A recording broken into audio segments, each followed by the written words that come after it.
Bonjour à tous, bienvenue à cette troisième émission de Emma-chan Manga, l'émission où je vous ramène des titres qui ne sont pas parus en France.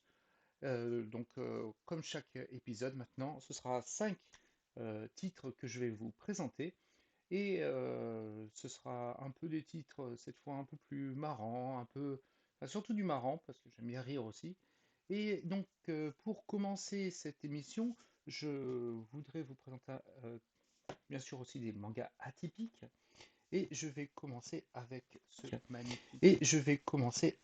ce magnifique tome de Soledemo, Pen wa Tomaranae de Kumata Liusen.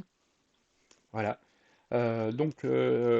C'est déjà, bon, tout d'abord, ce qui est super intéressant sur ce manga-là, que moi personnellement j'apprécie pas mal. C'est déjà il est très beau. Il est super bien dessiné. Vous pouvez voir là facilement. Là, vous pouvez voir, donc je vais vous traduire. Sanju Sansai Kareshi Nashi. Bon, Shokugyo mangaka. Donc j'ai 33 ans, je n'ai pas de petit copain et je suis mangaka. Donc oui, c'est l'histoire d'une mangaka, ses problèmes avec son éditeur, ses problèmes avec ses assistants.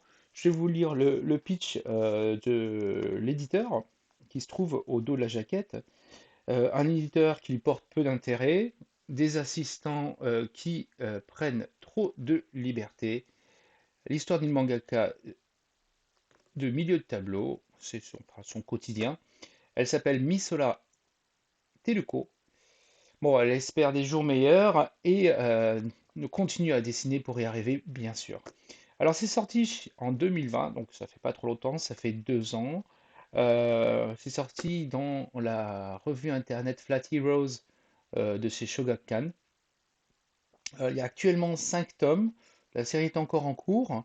Je suis même assez étonné qu'elle ne soit pas déjà sortie en France, chez Pika ou même pas chez Glénat, ça fait pas trop Glénat, mais même chez Kiun, hein, ça pourrait faire très bien un titre Kiun.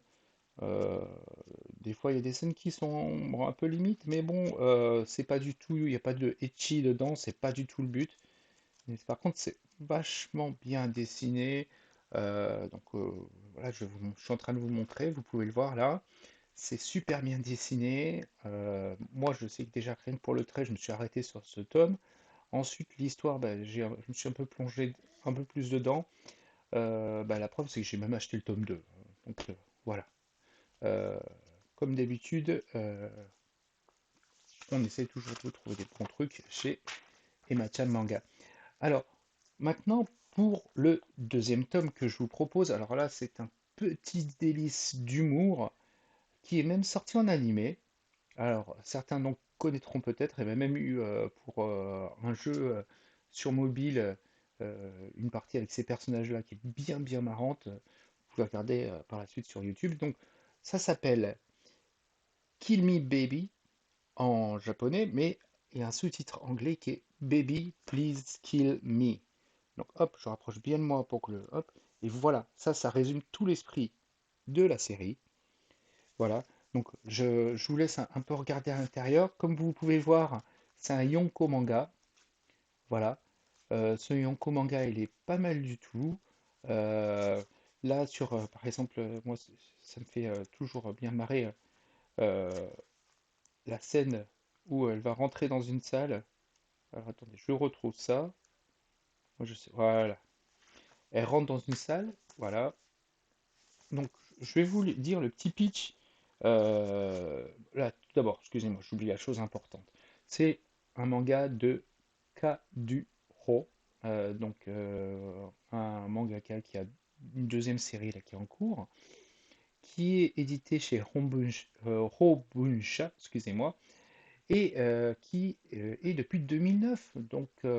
Voilà, et il y a 13 tomes, c'est fini, il y a 13 tomes, mais c'est une vraie explosion de rire que je vous propose. Donc, Sonia, une tueuse d'une organisation secrète et aussi élève dans un collège. Yasuna, une fille bêta et inconsciente, traîne toujours avec elle. Donc, c'est très très simple. Qu'est-ce qui se passe? On a une fille qui est une assassin une tueuse super entraînée, un peu trop entraînée parce que dès qu'il y a quelque chose qu'elle ne contrôle pas, elle a des réflexes d'assassin, c'est très très marrant dans le cadre d'une école japonaise. Donc, comme disent très bien l'éditeur, c'est un humour à trancher. Franchement, je regrette. Autant je peux comprendre en 2009, le public français n'aurait pas été adapté à pouvoir recevoir un Yonko manga. Autant aujourd'hui, avoir ces mangas en 4 cases, je suis sûr que voilà. Si vous n'êtes pas d'accord, hein, mettez-le dans les commentaires, hein. N'hésitez pas à me dire que vous n'êtes pas d'accord, que le Yonko manga ça vous plaira pas. Moi personnellement, je pense que le public français aujourd'hui est prêt à recevoir du Yonko manga et qu'il a besoin de ce titre, Kill Me Baby, Baby Please Kill Me, de Kazuo chez Kobunsha. Franchement, c'est un bon petit délice. Voilà. Ensuite, je vous montre souvent des mangas qui sont atypiques. Alors là, c'est une série qui est malheureusement, je dis bien malheureusement, vous allez comprendre pourquoi, en seulement 2 tomes, qui est sortie également chez Hobunsha, qui est d'abord sorti parce que Hobunsha d'abord fait souvent des versions numériques avant de faire des versions papier, même s'ils ont beaucoup beaucoup de titres. Ça s'appelle Breaking Girls, voilà. Malheureusement, pas d'animé, rien du tout autour. Donc, comme vous pouvez voir là, avec une jolie carte à l'intérieur de base, enfin, elle était à l'extérieur. Elle remerciait donc Kili Kili Mai, certains doivent connaître parce qu'il Kili Kili Mai a été édité en France pour du hentai. Euh, et justement, ça c'est le titre qui n'est pas hentai de Kili Kili Mai. Le titre hentai, je ne sais plus, non, mais j'ai vu cette personne, ce mangaka avait sorti. Donc pourquoi ce manga-là est atypique et moi je trouve ça génial? Simplement parce que ce manga traite du breakdance et une histoire d'amitié autour du breakdance. Donc comme vous pouvez le voir sur les différentes pages, donc déjà le dessin est très régulier.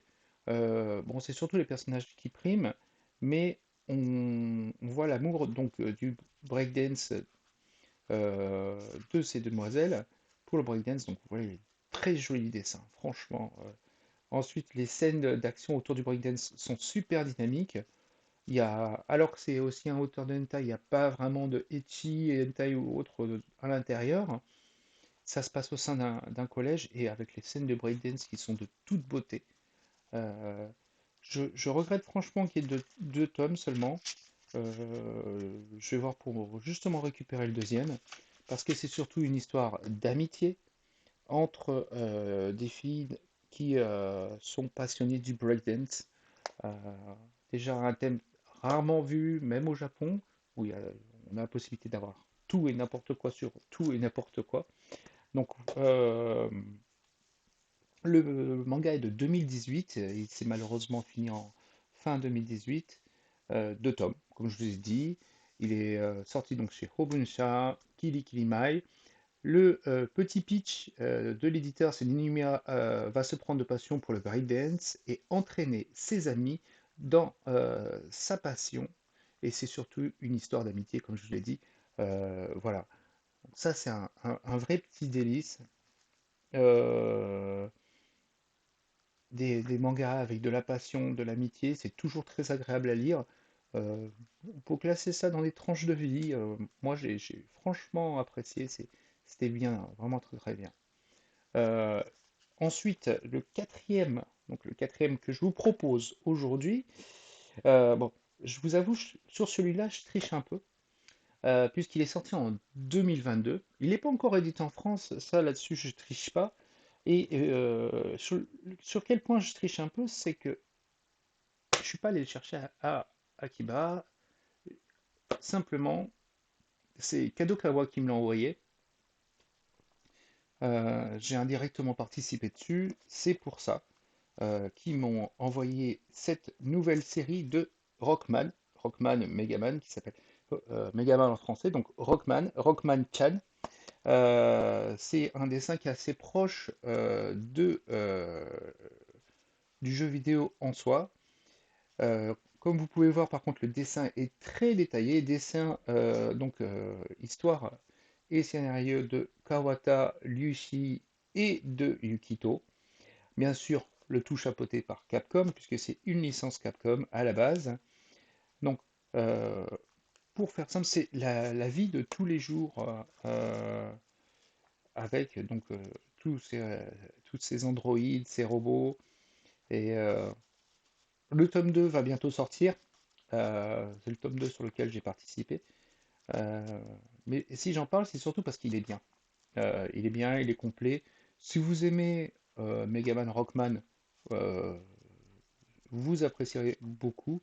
Sur le design, c'est très près du Rollman X, pour vous donner une petite idée graphique. Vous pouvez de toute manière regarder là, comme je vous montre là. Voilà, vous pouvez voir, c'est vraiment superbe. Il y a une qualité de dessin bien bien poussée. On voit que ils savent tout à fait ce qu'ils font. Il est sorti donc en mars chez Kadokawa. Ça dépend de Kadokawa, Kadokawa Comic Ace.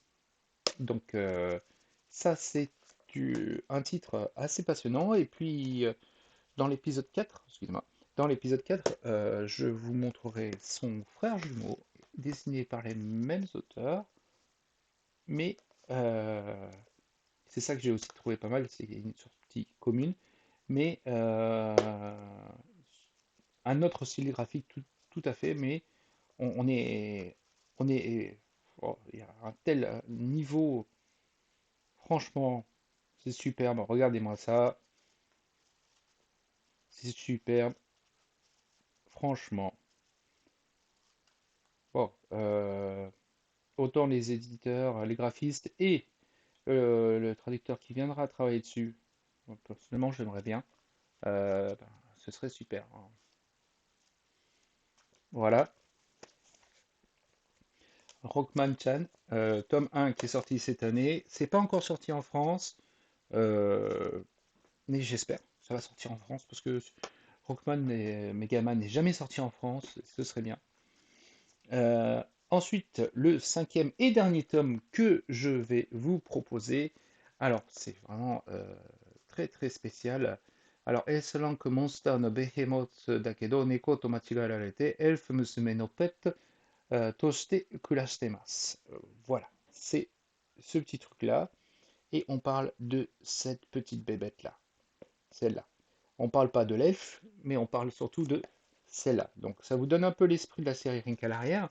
C'est un manga qui est sorti en 2018, qui est encore en cours de parution. Il y a 6 tomes actuellement. Euh, donc c'est autour de 3 personnes. On a Shinomone Taro, Gintoku Nozomi et Yano Mitsuki qui s'occupe de ce manga. Alors tout d'abord c'est un manga d'heroic fantasy, euh, donc parce qu'il y a des elfes. Et l'histoire est autour de ce petit animal, on dirait un superbe chat, mais en vérité c'est un behemoth, donc il est super balèze, et il se trouve être devenir l'animal de compagnie, parce que voilà, elle le considère comme ça, d'une elfe bien portante. Donc il y a des petites scènes ecchi sans pour autant être graveleuses. Il y a beaucoup d'humour, c'est surtout de l'humour, de l'action. Si vous avez aimé le heroic fantasy, l'humour, l'action, bon, ça va vous plaire. Et en plus, c'est vachement bien dessiné. Et puis, c'est surtout vachement mignon. Regardez-moi un peu ça. Enfin, c'est superbe. C'est superbe, c'est superbe.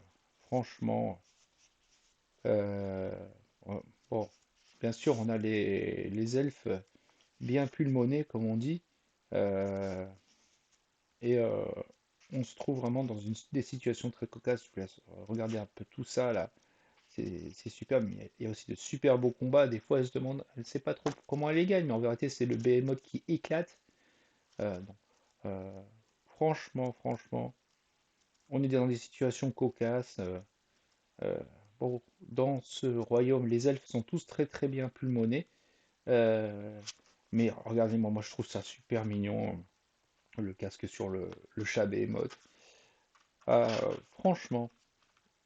une série bien marrante. Euh,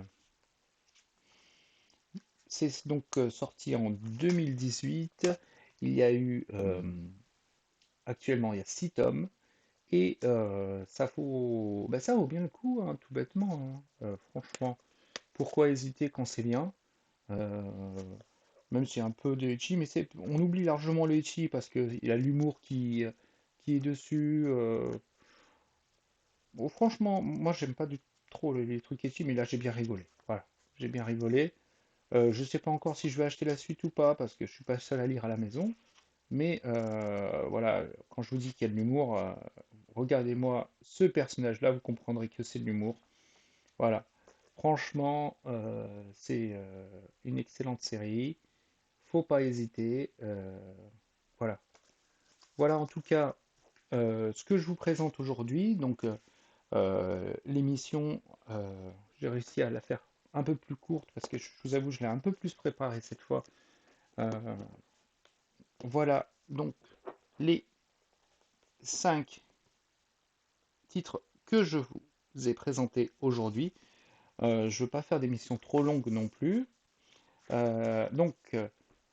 Sur les démos, Pen wa Tomaranai, donc Stories Goes On. On a ensuite, donc ça c'est que je vous dis au moins l'auteur, voilà, Kumata Liusen. Ensuite, on a Baby Kill Me, Kill Me Baby, Baby Please Kill Me de, euh, de Kaduro. Voilà, moi j'adore, j'adore. Je vous montrerai, enfin à l'intérieur il y a un jeu de shogi, il y a on peut faire du coloriage. Voilà. C'est génial. Ensuite, on a Breaking Girl. Alors ça c'est l'OVNI, hein. L'OVNI, mais c'est super, une histoire d'amitié enfin, de Kili Kilimai chez toujours Robunsha comme Baby Kiss Kill Me. On a Rockman Chan, pouf, Rockman Chan, voilà, qui est vraiment très bien, qui est sorti chez Kadokawa. Et pour finir, donc je vais vous dire le titre en anglais tant qu'on y est. Euh, I'm a behemoth of the S-rank monster, but I am mistaken as a cat and I live as a pet of Elf Girl. Voilà. Donc, moi je préfère le titre japonais S-rank monster no behemoth dakedo Nikoto machiga ararete Elf musume no pet toshite kurashitemasu. Donc, c'est marrant. Voilà donc le 5e titre. Je vous remercie. Donc si vous pensez que je me suis trompé, que c'est déjà sorti en France, pas de problème, mettez-le dans les commentaires. J'apprécierais aussi le petit pouce, comme on dit, la petite cloche, n'oubliez pas de vous abonner aussi. C'est toujours gratifiant pour ceux qui vous font la petite vidéo. Vous avez les détails des œuvres dans les commentaires en dessous, là, ouais, juste en dessous. Donc n'hésitez pas, et moi je vous dis en tous les cas à très bientôt pour l'épisode 4 de Emma Chan Manga. À très vite. Bye bye.